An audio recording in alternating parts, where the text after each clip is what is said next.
So as we thought, Terrence Crawford and Shawn Porter was a compelling, interesting matchup. Um, Terrence Crawford got the TKO in the 10th round.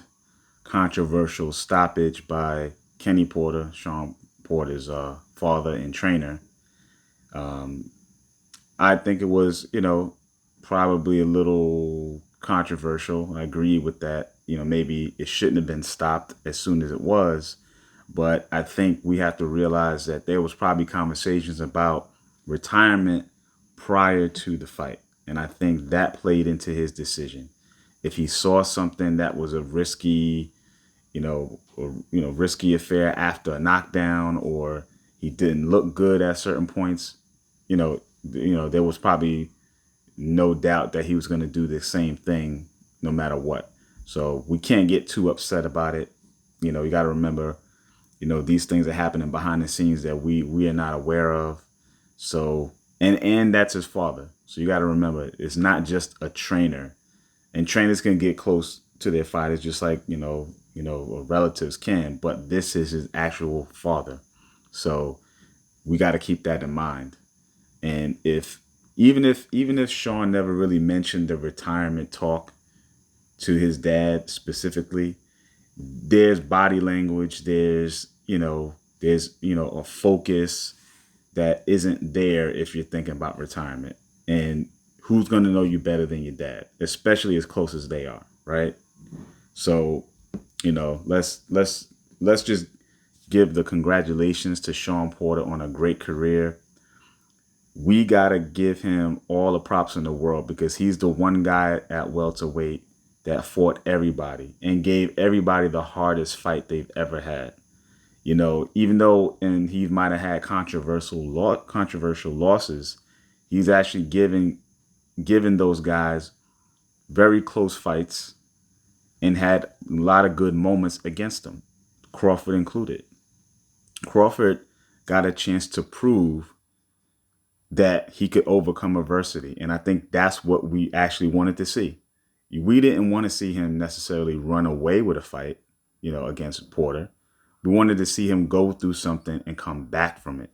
That's the true test of a champion and someone who's pound for pound.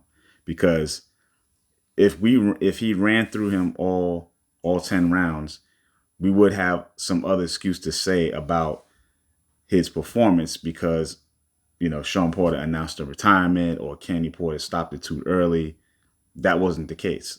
Shawn was in the fight. He was giving, Terrence problems at times, but Terrence is such a great fighter. He can solve the problems.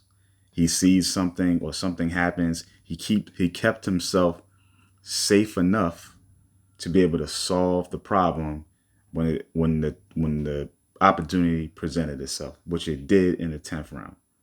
So that's what played out. And so we have to start looking at, well, how would he fare against Errol Spence? At this point in time, I'd have to go with Terrence Crawford. I think he just has so much more tools in the toolbox than anybody else. I think the hard part about Terrence fighting Errol Spence is that Errol Spence has a great motor. He's a high volume, high output guy.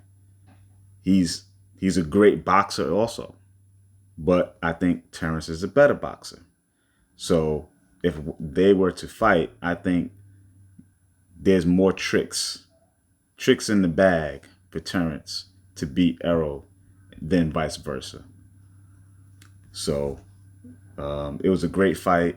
I'm glad it happened for both guys, for that matter. I think you know the performance that Shawn had, although it didn't end in the manner he would have liked, I think the fact that to date he gave Terrence the hardest fight he's had, a tough matchup, for them, one of them at least, I think is good for his legacy.